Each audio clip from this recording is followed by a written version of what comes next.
The following is a Live the Dream Media production.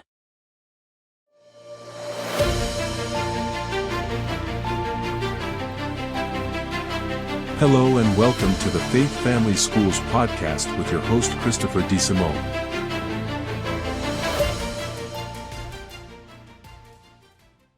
Hey, welcome back to Faith, Family, and Schools. I'm Christopher DeSimone, and again, you can follow us along on all your favorite social media platforms. And if you want to go to the mothership, go to faithfamilyschools.com, and that will lead you to YouTube, Spotify, Google Podcasts, Apple Podcasts, and again, faithfamilyschools@gmail.com. If you have any comments, you have any great guests that you want us to talk about that cover any of those areas that we love to talk about on this podcast, faithfamilyschools@gmail.com. And if you like us kicked off the all podcasts, same, that's fine too. We're good with that. So we're going to cover and talk to one of my favorite people in Arizona about education, and it's my friend Bob Branch. Bob, good morning. Good morning, Chris. Thank you for having me down here today. And I met Bob a few years ago when you ran for superintendent of public instruction in Arizona. Can you believe that's almost 6 years now? That's time warp, man. Time warp. I think lockdowns melted time, as we say. It melted time. I agree with that. And one of the things I loved about Bob is he was a guy who taught educators how to educate. Mm-hmm. And I really loved the way you talked about public education, and I was immediately one of your biggest boosters in Southern Arizona because I thought you were walking the walk. And you live education. I do. So you know education in this town and in this state. So I think that's the reason why we hit it off so quickly. It's true. So let's talk about your background a little bit. How did Bob get to being getting to be a teacher and then teaching teachers? Well, I appreciate that. Actually, around 2001 was the first time I ever lectured at a university, but I lectured in technology.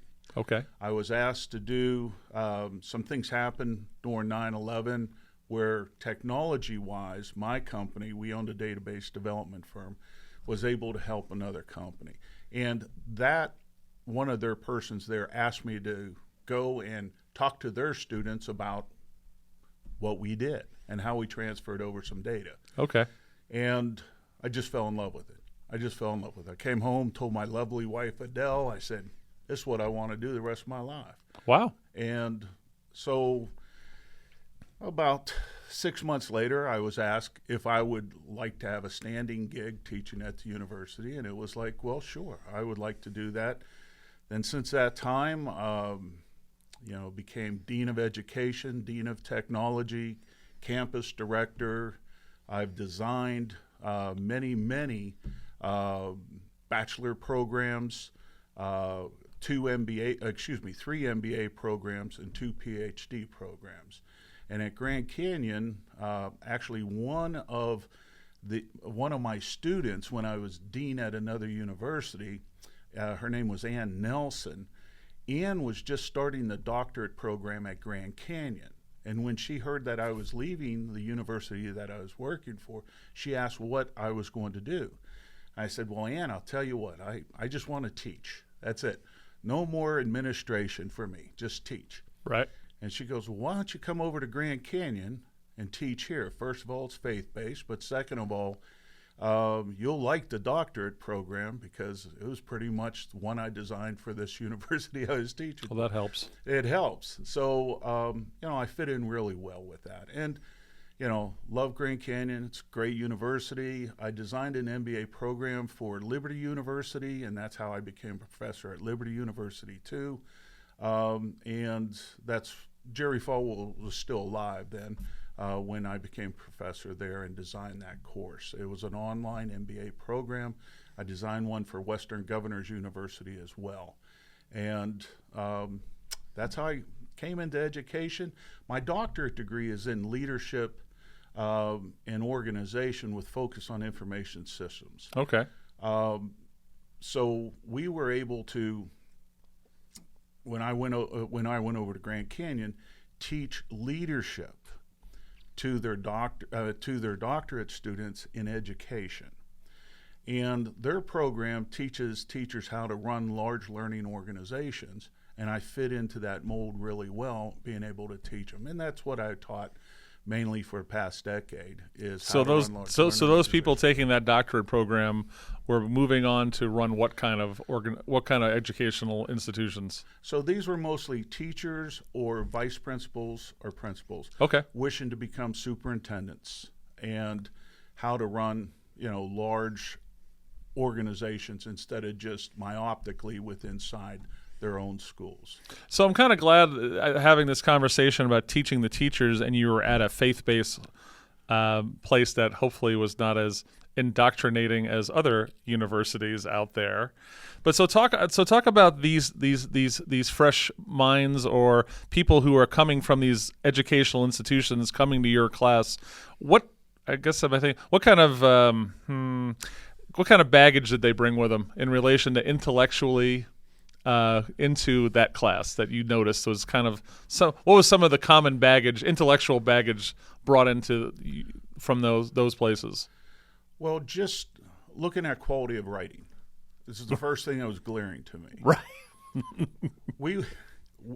It's not their fault because they communicate. Many of them are elementary school teachers, and they wish to advance their careers.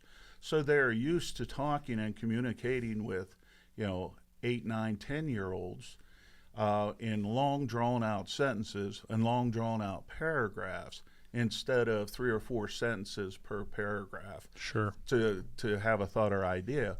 And so having to let them understand that you communicate every single day with a 12-year-old, but this isn't 12-year-old work. You need to up your game, put it to a doctorate level. But also the baggage, there was also the baggage of teachers associations and teachers unions, the baggage of teaching to a test instead of, teaching to the child. And these are some baggages, but mostly thinking myopically, looking inward.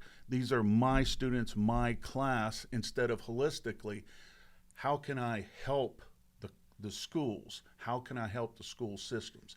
And that was a tough break but successful. They're all successful doing it, but breaking from looking myopically in to a more holistic view. So there's a very smart guy. It's one of those old dead Greek or Roman guys who said something about education's not about filling a bucket; it's about sparking a fire. Mm-hmm. Right? I love it. That spark, that filling the bucket? Is that what you saw in a lot of these folks that were coming through the program? Many.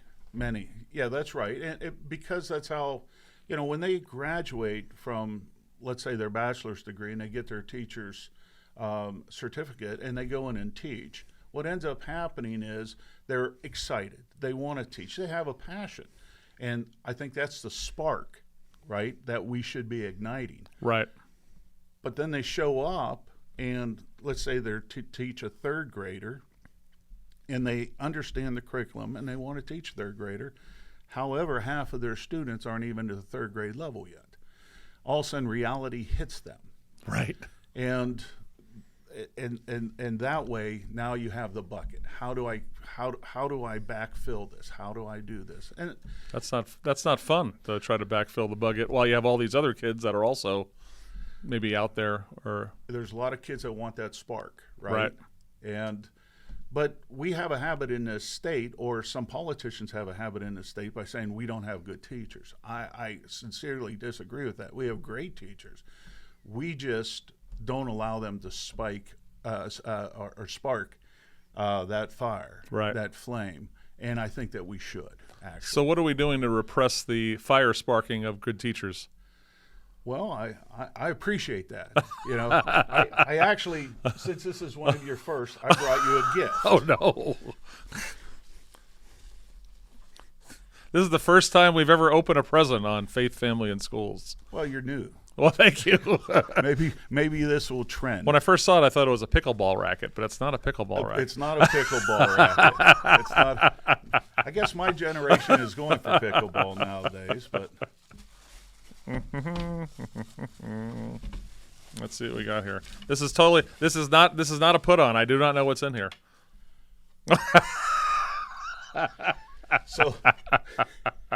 So now we're going back to Sun Tzu. So- Know your enemy. You asked what we can do. First of all, identify your enemy. So for anyone who doesn't know who this is Randy Weingartner. That's right. The head of the Teachers Union for the United States. There's the enemy. Well, let's get her up there. Let's see. Here we go. That's better. well, That's not going to work. So anyway. that's not going to work. Well, sorry. But now you know know your enemy.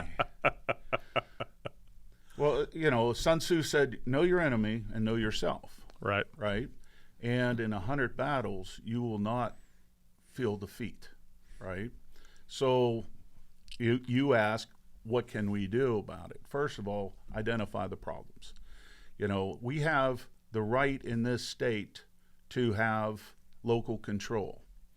Unfortunately, we don't really practice it in a lot of areas. And that's unfortunate because education could be phenomenal in this state. Sure. And you had some guests on, right, with the charter schools and all that. Yep. And, and he was talking about your Montessori schools, that they never closed down during COVID. Yep. And when Weingarten and everybody says, we'll close down, we won't open schools until we know that 100% everybody is safe. It's like, well, that was just wrong, shutting down the schools. And I'm hoping that they never do that again. So we harmed our children. So I grew up in a unique situation. I'm a New York, Long Island kid, right? Right. And the school district that my parents moved to in the mid '60s was established as a union-free school district, which I haven't heard of that any other time since then. But the school district I went to was so good as a public school that people paid, because there was no open enrollment in those days, they paid extra bonus money to get a house in our school district. But there was no teachers union allowed as part of the establishment. I don't know if you can even do that anymore. Well, we have the right to work state here, Right. And but you're right. And when going back when I was a kid, right, which is a long time ago, we never even questioned the quality of education. We got an education, and there were tests that you had to take. There were items that you had to complete. There are credits that you had to complete to get your diploma. Now we are able to have diploma in technology. In other words, going, let's say, welding or cabinetry or carpentry, right? We had the VOTEC schools, so you get a diploma with that.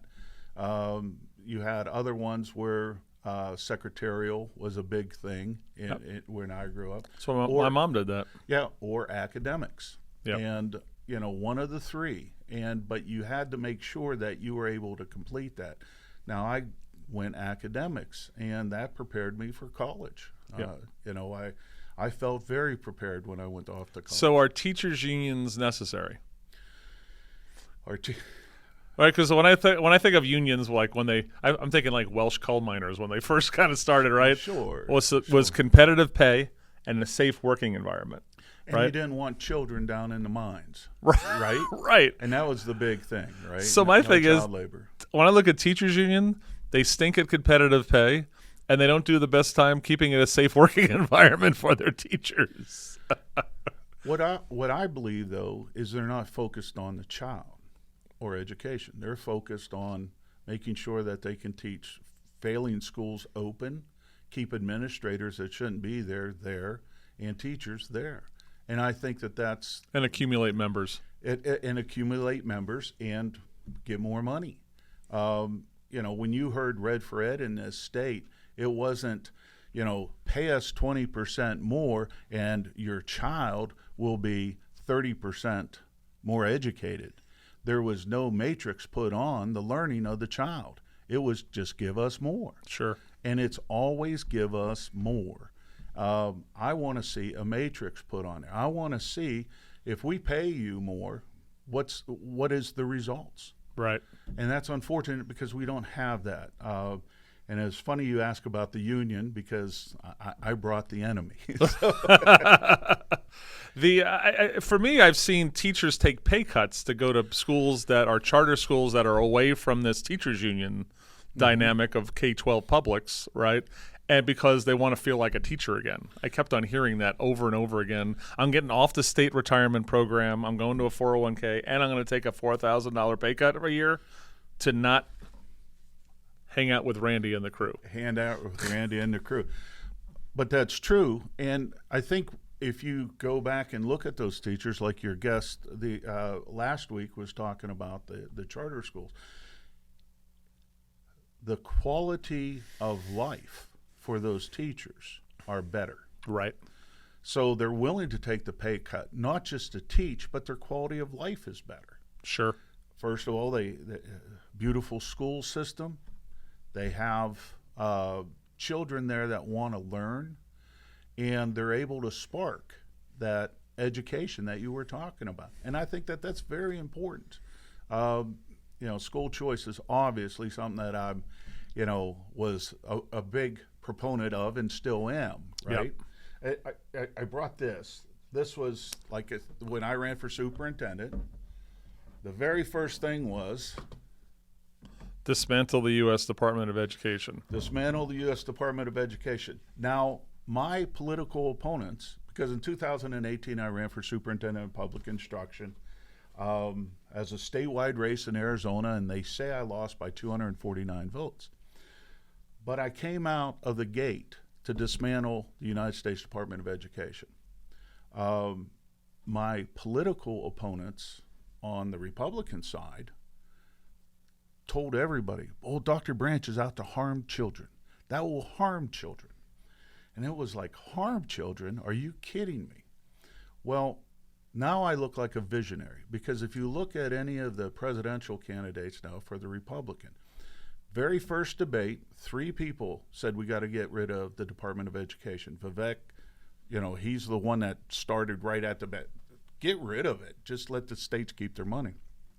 At the last debate, all of them adopted, get rid of the Department of Education for the United States. So I look like a visionary now. What kills me is Republicans who kind of like fight against that, but they want more local control themselves. So why take the money? The money comes with strings all the time. You send up around 70 cents, you give back $1. But the strings and the army of people that you need to make sure that that money is spent the way that the federal government strings are on that money is costing you 50 cents. So you're sending 70 cents up, you're only spending 50 cents in the classroom, or less than 50 cents in the classroom. So why don't you just keep your 70 cents and you get 40% more money? So if we take No Child Left Behind, which is one of the infamous examples, I feel like we've left more children behind than ever.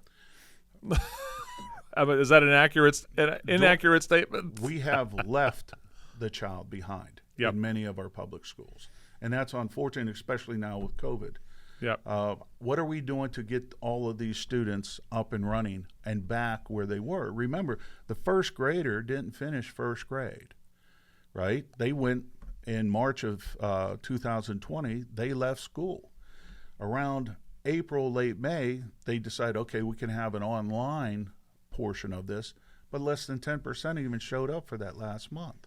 So they never finished first grade, but with No Child Left Behind in the schools and all that. And 2.5 months later, they were second graders. They were supposedly second graders. Let me do this, second graders. But they weren't back in school live, not until around almost December, January of 2022 or 2021. And that's unfortunate because they really didn't finish second grade either.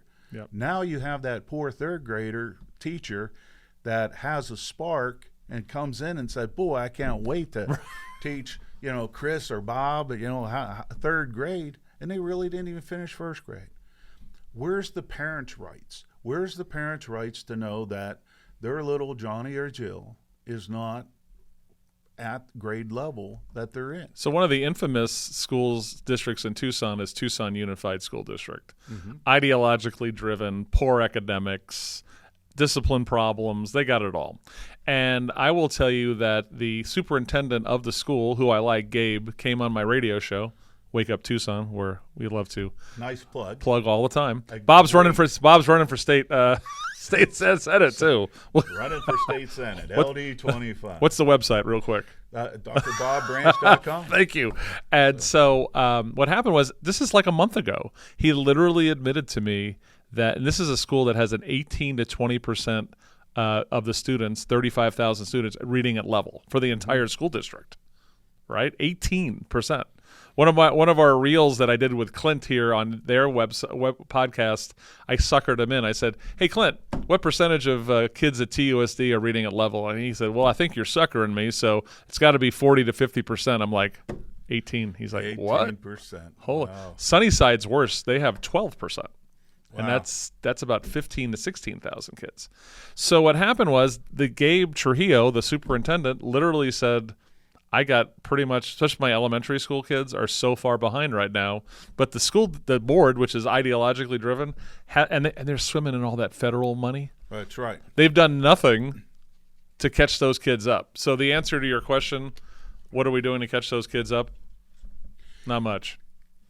And what's obscene is Well, they can have the AI can think for them. They'll be fine.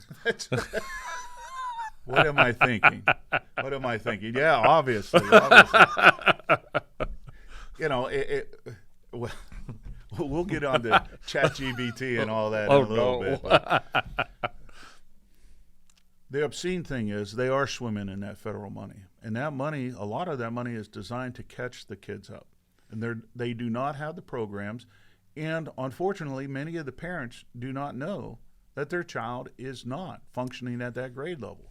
Right. How is that going to hurt our society? Oh, massively. Massively. Massively. You know, I was talking to an individual now. They're in their, I think, 20, 21, 22, 20, somewhere around there. He's saying, well, I didn't get to go to prom. I didn't get to do this. And it was like, you didn't do that because the teachers' unions shut down the schools, and that was wrong. And we did nothing to catch you back up, and that's unfortunate. Now, when I said the first graders didn't, of course, every other grade did not go back to school either. Right. So I was just using that as a frame of reference, but all grades were affected by this, and it's just unfortunate. We need to catch children up, and that's so. So what does that look like? If you were going to write the Dr. Bob Branch plan on what does catch up look like, what does that look like? First of all, I believe that the school has the responsibility and the parent has the right to demand where should my child be right now. Then sit down with the teachers, sit down and say, how are we going to get my child?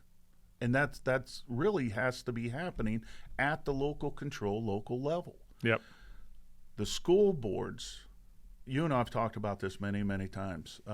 Run for your school board if you're a good conservative individual and you love education. That's true. But you should, because they're the ones that can affect change.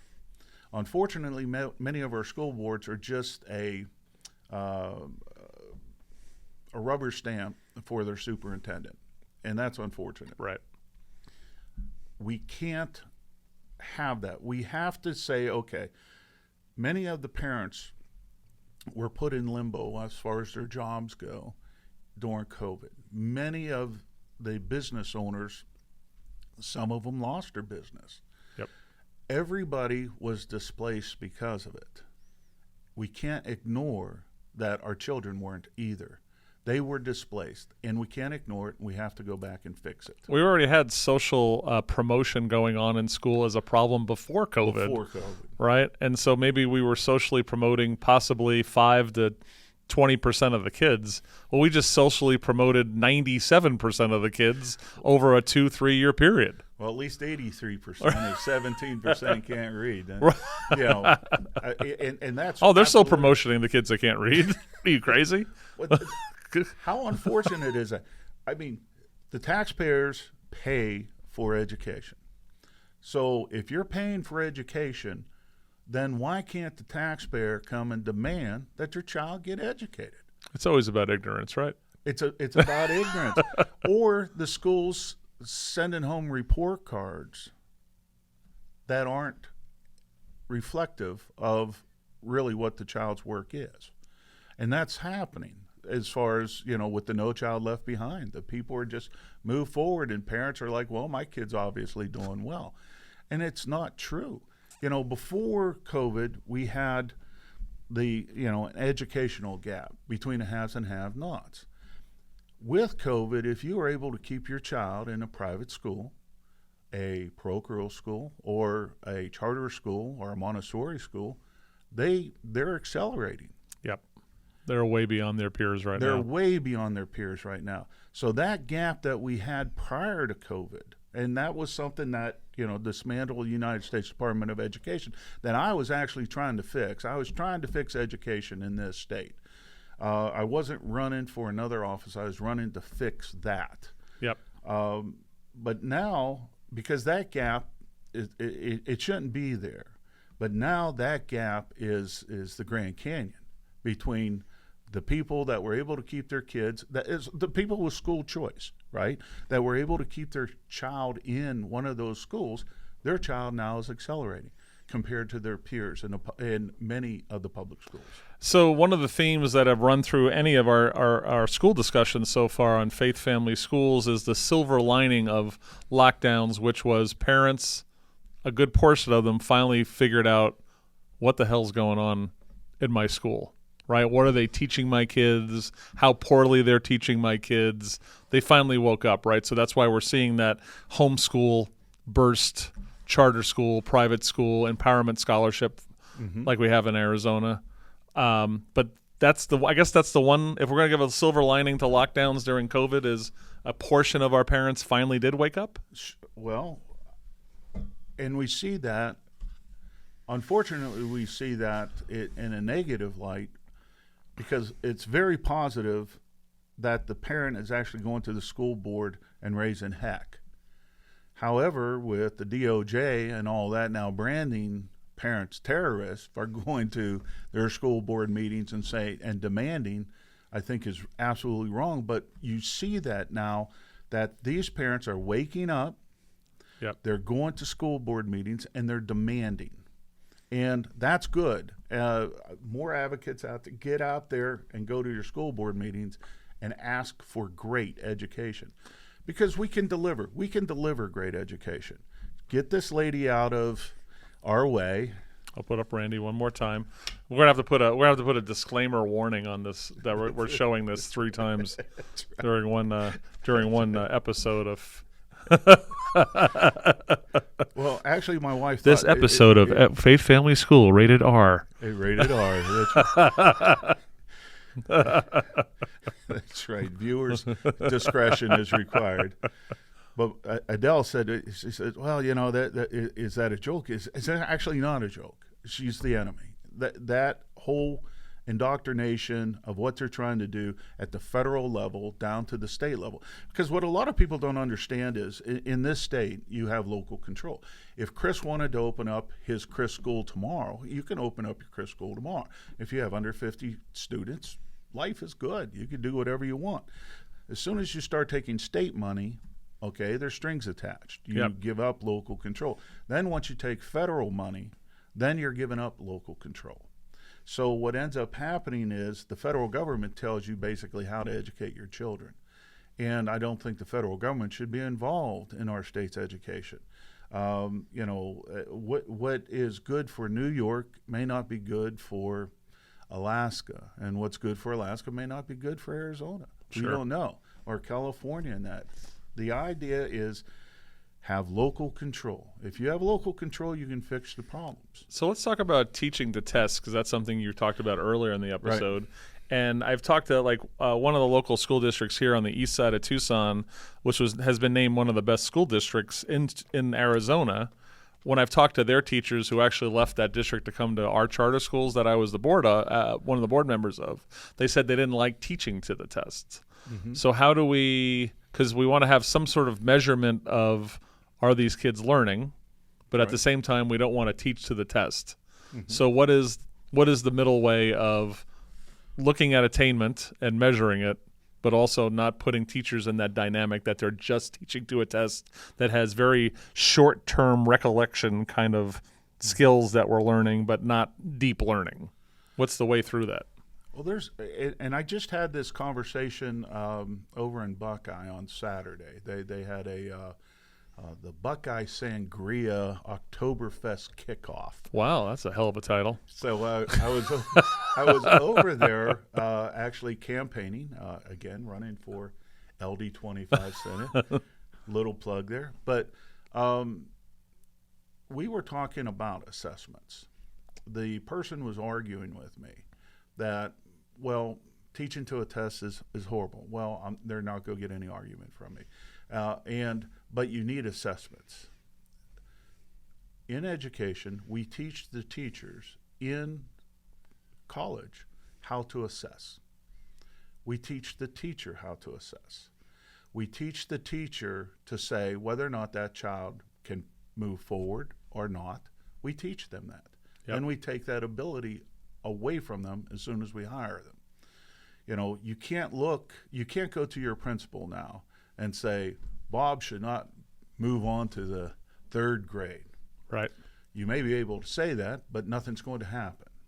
Bob is going to move on to the third grade, right, because they get paid for butts in the seats, right, in the public school system.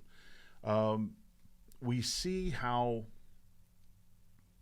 and we should learn from this, how charter schools are able to assess, teach to a test, but not let that be all consuming. Yep. That's not the consuming part of the education. So your education level, say for in your math and reading, should be higher than what a national standard is.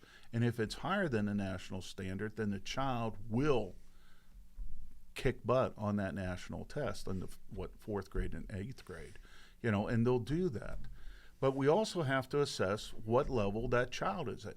If we're consistently testing fourth graders that are at a second grade level, right, doesn't mean we're going to have the same results over and over again. We're going to be, you know, substandard. We're going to be 48th or 49th in the country. I also have noticed in a lot of K-12 public schools, there's not a connection of the curriculum throughout. Right, there seems to be a lot of disconnects. So Right. I'm a guy who comes from the charter school of classical ed model, and that classical ed model and the way you teach history every year, that is all connected K through 8. Mm-hmm. So, but I've seen, like, especially schools in Tucson districts, they hire someone for $200,000 to do the audit and, you know, the consultant, and it always comes back that there's no connection throughout their curriculum. Is this a widespread problem, you think, in education? Well, I believe it is. We should understand, here's the national standards. You can get to the national standards and beyond by developing a curriculum that doesn't look at the national standards as being the goal. Right. Right? So if you develop a curriculum that your national standards is the goal, you're teaching to the test. But if you go, it's like Viktor Frankl. I don't know if you're familiar with Third Viennese School of Psychotherapy. See, now we're educating. I love this. Let's do it. So Viktor Frankl says if you're going to aim here, I mean, if you're going to want to be here, then aim here, right? So your curriculum should be developed that on average, your average student will be able to meet the average for the national. Correct. And so if you do that, then you're setting your goal here and you're teaching to this level. And that's where you should be. It shouldn't be a surprise to the child when they take the test. You shouldn't be there saying, okay, well, you know, here's how you do long division, and here's how you, well, the way I do long division isn't the way they do it anymore in school. I'd be frightened on how they do long division now. It's amazing. I remember going over to Buckeye when I was running for superintendent. I was in a math class, observing it as a candidate. And Buckeye is an extreme Western Phoenix, basically. And very good school system, though. Very good school system. At the time, extremely impressed with it. Well, the teacher, they were doing long division. And it was funny because they had the problem and they had 4 answers. And they said, well, let's see if they were playing Stump Dr. Branch. Nice. And it was like, okay, what's the answer? And, I just looked up and I don't know, like C or whatever it was. And it was the right answer. And they're like, woo, he's a wizard. He didn't have to draw the boxes out and do all this other stuff. And the teacher goes, "How did you do that?" And I said, "Well, division is multiplication backwards, right? So if you have two even numbers, you're not going to have any odd numbers at the end, and there's odd numbers, and this is the only even one."